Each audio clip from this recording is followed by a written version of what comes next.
Ripped from the tapestry of history, this is Threads of the War, personal, truth-inspired flash fiction of the 20th century's war. I'm Jeremy Strozer.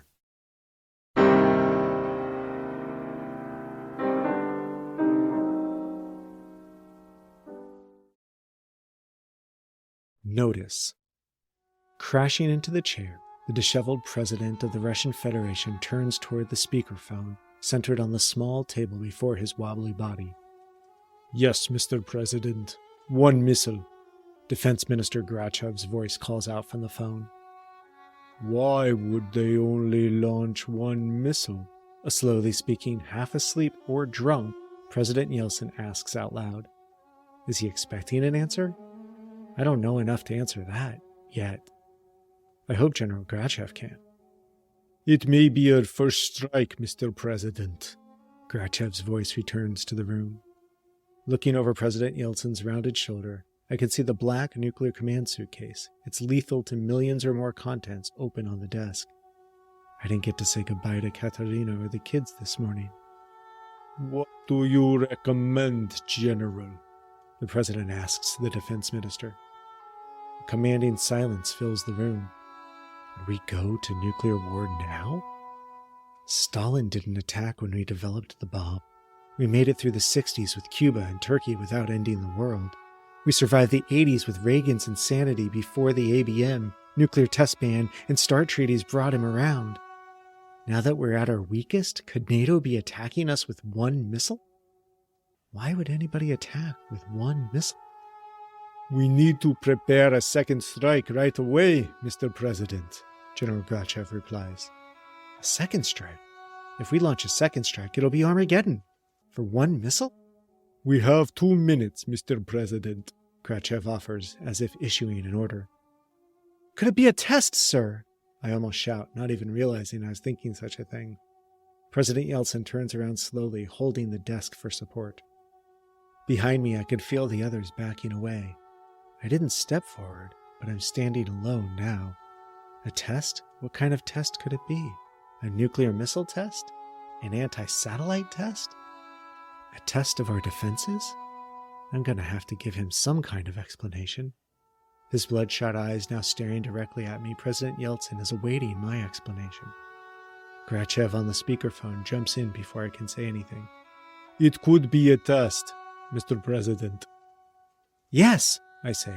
"It could be a test of a rocket, a satellite launch, a weather probe. It could be any of those things, Mr. President." "Is this a test?" he demands. "We don't know, sir," I retort without thinking. "I don't know." "It does not match any of our launch scenarios," Grachev chimes in from the phone. "But that does not mean it's not an attack we have not yet considered." May it not be an attack? May it be a test? How could we know if it's a test or an attack? Banishoff from the Defense Ministry chimes in. "If it were a test, they would have told us beforehand. Our early warning radar operators had no forewarning of a test." President Yeltsin turns to him, but asks the room in general. "No one told us they were going to test?" 1 minute 30 seconds, Mr. President, Grachev announces. "Tell me, anyone, were we told someone would launch a rocket?" Yeltsin demands. Would anyone here announce they received an advisory now? In the face of nuclear annihilation, would anyone be brave enough to say they received notice but didn't tell anyone else? Would I admit my mistake? Some shuffling is taking place between Foreign Minister Kozyrev and some of his deputies. One of them runs out of the room. President Yeltsin turns towards Kozyrev. "Do you have something you wish to share?" "Please have something. Please tell us you received notice of a test." "I've asked my deputies to look into all of the notices we've received," Kozyrev responds. 1 minute, Mr. President, Grachev chimes in. "We need to prepare the second strike option. Now, Mr. President." President Yeltsin, his tired eyes darting back to the phone faster than his shaky head can turn, almost topples in his chair. Yes, be ready with a strike, but do not issue any orders yet. The last thing we need right now is for more confusion." "No one answered my question," Did we receive notice of a test? President Yeltsin demands.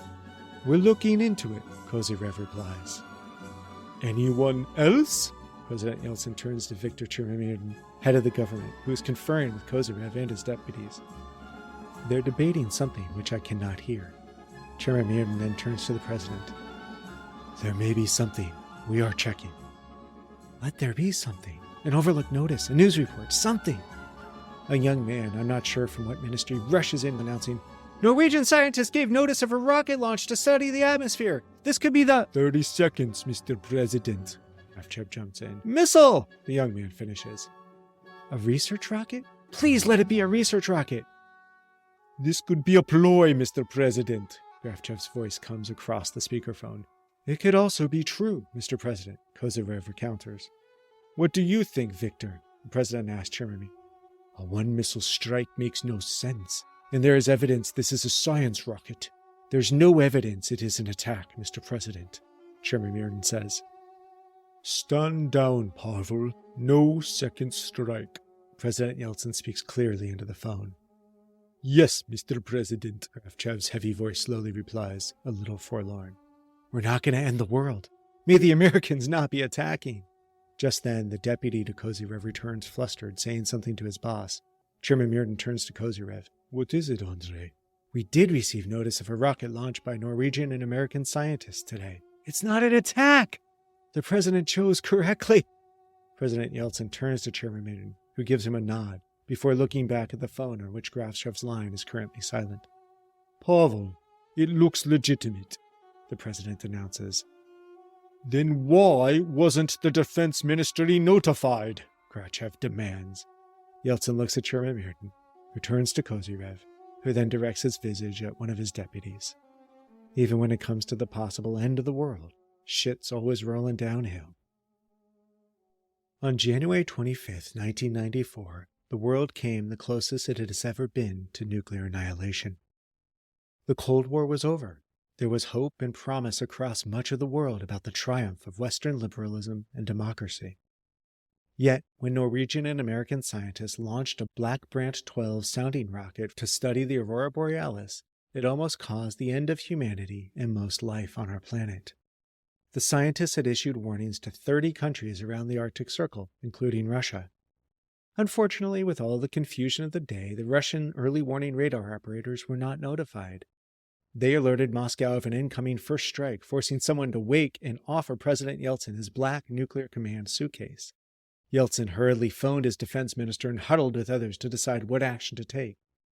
This was the first time either a Soviet or Russian leader had used the nuclear briefcase in response to an actual alert. This decision turned out to be the correct one, although Yeltsin did not know at the time. It wasn't revealed until later that the Russians had been notified, but the information had not been shared with the defense ministry. Nuclear weapons have been around since 1945, with many close calls of their use being narrowly avoided at the last minute. Somehow, humanity has, so far, not destroyed itself with these potentially all-life-ending weapons. We've become comfortable with the, as Dan Carlin offers in metaphor, growing up with a gun to our heads of these weapons ready to be used at any time because it's an abstract idea very few humans in history have witnessed. Nuclear weapons are very real, their stockpiles are increasing, and the threats of their use have become far more commonplace in the past 5 years. I have walked the nuclear test sites in Nevada's deserts, and I can vouch for the destructive power of small versions of these weapons. We are simply measuring time until their next use, as they will be used again. What misunderstanding, mistake, or misdeed will cause that use? The bigger question is, what will become of life on the planet once we've broken that taboo?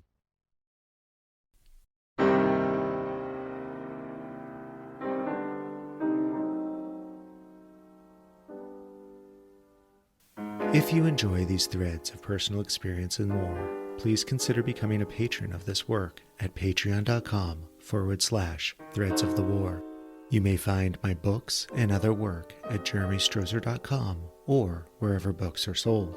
If you are interested in turning notes, memories, or memoirs of a relative into a living history through such work, please reach out to me at jeremy at jeremystrozer.com. May the lessons of history compel the world toward peace. Thank you.